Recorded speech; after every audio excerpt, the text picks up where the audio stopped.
Film की शुरुआत में हमें एक बीच को दिखाया जाता है और वहीं हम सैमी नाम के एक ओल्ड सी टर्टल को देखते हैं जो आज बहुत खुश होता है क्योंकि जल्द ही वो ग्रैंडपा बनने वाला था। वो अपनी कहानी बताता है कि उसका जन्म उससे 50 साल पहले इसी बीच पर हुआ था जब ये बीच डिजर्टेड हुआ करता था और वहाँ सिर्फ सी टर्टल्स ही नजर आया करते थे। जब वो पैदा हुआ था तब उसके साथ के सभी टर्टल्स अपने अंडे से निकलकर पानी की ओर जाने लगते हैं पर वो गड्ढे में ही फंसा होता है और उसकी काफी कोशिश के बाद भी वो गड्ढे से बाहर नहीं आ पाता। तभी एक सीगल आकर उसके शिकार के लिए उसे उठाकर ले जाता है पर किसी तरह से वो उससे खुद को छुड़ाकर नीचे आ गिरता है जहाँ उसे सैली नाम की एक फीमेल टर्टल मिलती है। वो सैमी को पानी में चलने को कहती है पर वो थकान के कारण हिल भी नहीं सकता था, इसलिए सैली और बाकी टर्टल्स पानी में चले जाते हैं और सैमी पूरे दिन एक ही जगह लेटा रहता है। रात को उसे विजन आता है कि सैली को कोई सीगल अपना शिकार बनाने वाला है। तभी उसकी आँख खुल जाती है और वहाँ वो खुद को अकेला पाकर बहुत दुखी होता है। तभी पानी की एक लहर उसकी तरफ आती है जिस कारण वो जिस टूटे हुए राफ्ट पर होता है वो उसके साथ अपने आप ही समुद्र की ओर जाने लगता है और वो पूरी रात पानी के बहाव के साथ राफ्ट के सहारे समुद्र में तैरता रहता है। अगले दिन जब वो राफ्ट से उतरकर समुद्र में जाने की हिम्मत कर रहा होता है तभी वहाँ 3 बड़े सी टर्टल्स आ जाते हैं।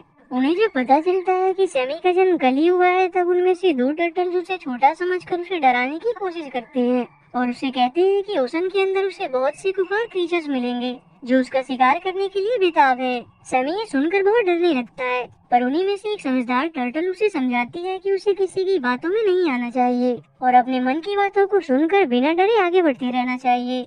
और इसके बाद वो उसे गुड लक बोलकर वहाँ से चले जाते हैं। सैमी उनकी बात मानकर पानी के अंदर जाने की हिम्मत करता है पर तभी एक पिराना उस पर हमला करने की कोशिश करता है, इसलिए सैमी इससे बहुत घबरा जाता है और नीचे देखने पर उसे समुद्र में बहुत अलग अलग तरह के क्रीचर्स नजर आते हैं, इसलिए वो डर के अपने राफ्ट पर ही बैठा रहता है। वहीं हम री नाम की एक और छोटी सी टर्टल को देखते हैं जो खुद भी सैमी की तरह अकेला होता है और वहाँ के बाकी सी टर्टल्स के ग्रुप के साथ ज्वाइन होने की कोशिश करता है पर सभी उसे भगा देते हैं और तभी वहाँ वो सैमी से मिलता है। वो दोनों एक दूसरे को इंट्रोड्यूस करते हैं और बात के दौरान उन्हें पता चलता है कि वो दोनों सेम बीच पर सेम डे ही पैदा हुए थे।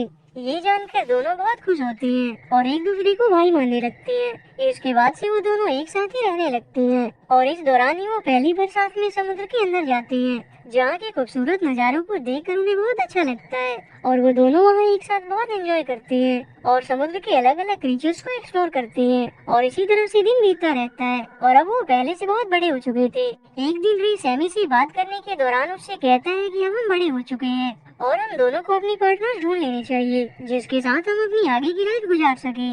रे सैमी से ये भी पूछता है कि उसे किस टाइप की पार्टनर पसंद है। तब रे की बहुत इंसिस्ट करने पर सैमी उसे सैली के बारे में बताता है जिसे वो बचपन में देखते ही पसंद करने लगा था और साथ ही उसने सैली की जान भी बचाई थी। सैमी की बात सुनकर रे उससे कहता है कि वो वाकई तुम्हारे लिए अच्छी पार्टनर हो सकती है और ये ओशन बहुत ही छोटा है, एक न एक दिन तुम जरूर एक दूसरे को मिल ही जाओगे। समय के साथ सैमी और रे की दोस्ती और भी गहरी होती जाती है और सैमी अक्सर ही सैली को याद किया करता था। एक दिन रे सैमी को चीयर करने के लिए उसे अपने ऑक्टोपस दोस्त के पास ले जाता है जहाँ वो दोनों ऑक्टोपस के टेंटिकल्स पर राइड करके बहुत एंजॉय करते हैं पर तभी अचानक कहीं से समुद्र में क्रूड ऑयल मिलना शुरू हो जाता है और सैमी और रे को कोई आइडिया नहीं होता कि आखिर ये क्या हो सकता है। उस ऑयल से समुद्र में बहुत नुकसान होता है जिससे वहाँ के रहने वाले जीवों को भी खतरा था। सैमी और रे ये देखकर बहुत दुखी होते हैं और ऊपर आने पर उन्हें पता चलता है कि असल में वहाँ ऑयल से भरा एक शिप पलट चुका था जिस कारण उसमें मौजूद ऑयल समुद्र में भी आ चुका था। रे और सैमी का ह्यूमन के साथ ये पहला एनकाउंटर था और इसी के साथ ही उन दोनों का बुरा वक्त भी शुरू हो जाता है। एक दिन जब वो दोनों अपने राफ्ट पर सो रहे होते हैं तभी अचानक उनकी राफ्ट पूरी तरह से टूट जाती है और वो दोनों समुद्र में चले आते हैं पर वहाँ सैमी बहुत से मछलियों के साथ एक नेट में फंस जाता है और नेट में फंसे ही ऊपर जाने लगता है। रे उसे बचाने की बहुत कोशिश करता है पर वो खुद भी एक दूसरे नेट में फंस जाता है और वो दोनों एक दूसरे से अलग हो जाते हैं। नेट से बाहर निकलने पर सैमी खुद को ही कैच कर पाता है और वो एक स्मॉल ओपनिंग के जरिए वहाँ से बचकर निकलने की कोशिश करता है पर आखिर में वो सामान के बीच में फंस जाता है और वो वहाँ से हिल भी नहीं सकता था। काफी देर तक धूप में रहने से वो डिहाइड्रेट होकर बेहोश हो जाता है पर जब एक सेलर उसे देखता है तो उसे वापस समुद्र में फेंक देता है पर समुद्र में पहुँचने के बाद भी सैमी को होश नहीं आता। तभी डॉल्फिन उसे वापस जगाने में उसकी मदद करती है और किसी तरह से वो पानी के बहाव के साथ समुद्र के किनारे आ पहुँचता है जहाँ रात को एक कपल की नजर उस पर पड़ जाती है और वो उसे अपने साथ लेकर चले आते हैं। अगली सुबह जब सैमी की आंख खुलती है तब वो अपने सामने एक छोटी बच्ची, उसकी मॉम और एक कैट को देखता है। वो ह्यूमन फैमिली सैमी को बहुत प्यार से रखती है और उसे खाना भी देती है, पर उनके पेट फ्लफी को सैमी से बहुत जेलस होती है, क्योंकि उसे लगता था कि शायद उसके आने से उसके ओनर का ध्यान उससे कम हो जाएगा। इसलिए वो उससे कहता है कि तुम्हें ह्यूमंस पर भरोसा नहीं करना चाहिए, क्योंकि कभी भी मौका आने पर वो उसका दावत बना सकते हैं। वही रात को जब उस बच्चे की मॉम उसे स्टोरी सुना रही होती है तो फ्लफी सैमी के पास आता है और उसे पूछता है कि उसने यहाँ से भागने के बारे में क्या प्लान किया है, पर सैमी को उसकी बात पर यकीन नहीं था। बात बात में ही फ्लफी सैमी को अपनी स्टोरी भी बताता है कि वो खुद भी उसी की तरह ओशन से बचकर यहाँ आया था, जिससे सैमी को पता चलता है कि दुनिया में और भी ओशंस हैं। एक दिन सैमी वहाँ वीरा नाम की एक और सी टर्टल से मिलता है, जो भी उसे यही कहती है कि हम दोनों यहाँ एक बिजनेस की तरह कैद हैं और अपनी मर्जी से कहीं नहीं जा सकते, इसलिए तुम्हें भी यहाँ से भागने के बारे में सोचना चाहिए। पर अगले दिन वीरा को वहाँ से सी में छोड़ दिया जाता है, क्योंकि सैमी और वीरा आपस में मीट नहीं हो सकते थे। यहाँ भी फ्लफी सैमी से झूठ कहती है कि वीरा को समुद्र में इसलिए जाने दिया गया क्योंकि उसका सेल बहुत ही हार्ड हो चुका था, इसलिए उसका टर्टल सूप नहीं बन सकता था, पर वो तुम्हें इतनी आसानी से नहीं जाने देंगे। इससे सैमी बहुत ही उदास हो जाता है। पर उसी रात पुलिस उस बीच पर पहुंच जाती है और सभी को उस जगह से निकाल देती है। तब फ्लफी सैमी से कहता है कि उसके पास भागने का अच्छा मौका है। सैमी भी उसकी बात मानकर छुप जाता है, जिस कारण से वो बच जाता है, पर अब सैमी अकेला पड़ जाता है।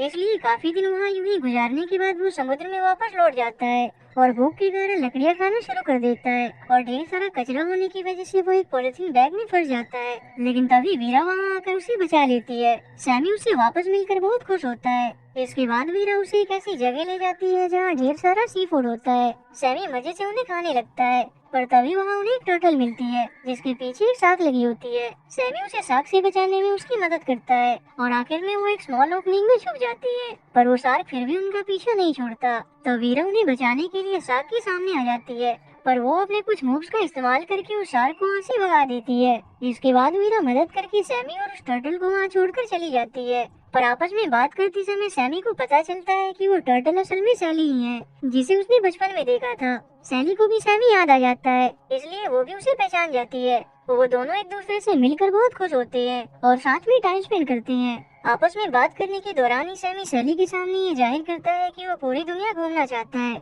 और अलग अलग समुद्रों को एक्सप्लोर करना चाहता है, और वो सैली को भी उसके सफर में उसका साथ देने के बारे में पूछता है। सैली को भी उसका आइडिया बहुत एक्साइटिंग लगता है और वो उसके साथ चलने के लिए तैयार हो जाती है। तब सैमी उसे बताता है कि उसके लिए हमें पहले सीक्रेट पैसेज की तलाश करनी होगी, इसलिए वो साथ में सीक्रेट पैसेज ढूंढने निकल जाते हैं। रास्ते में वो एक सील से इस बारे में पूछते हैं, पर उसे इस बारे में कुछ पता नहीं होता, पर वो उन्हें शिप्स के बारे में बताता है जहाँ उन्हें इस बारे में कुछ क्लू मिल सकते थे।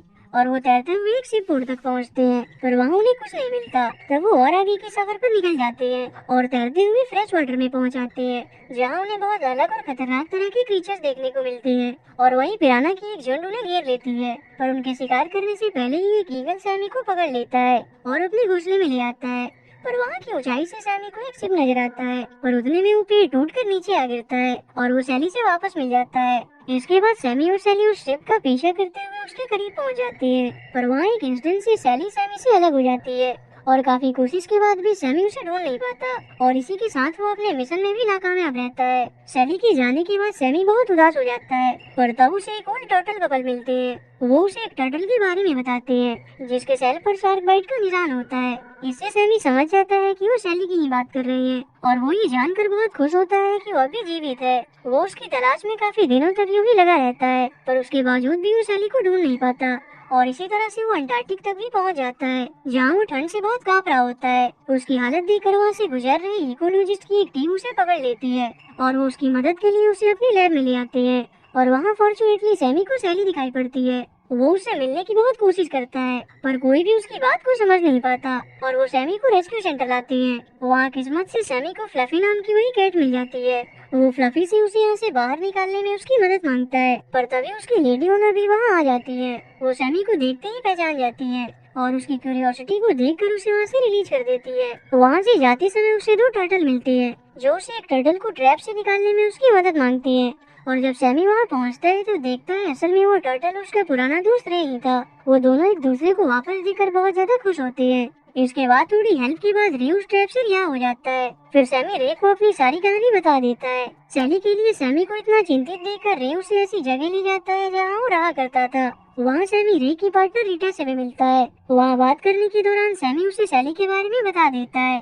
तब रीटा उससे कहती है कि उसने उसे यही थोड़ी देर पहले देखा था। असल में वो वहीं रहने लगी थी। पर तब वहाँ वो देखता है सैली किसी दूसरे टर्टल के साथ होती है।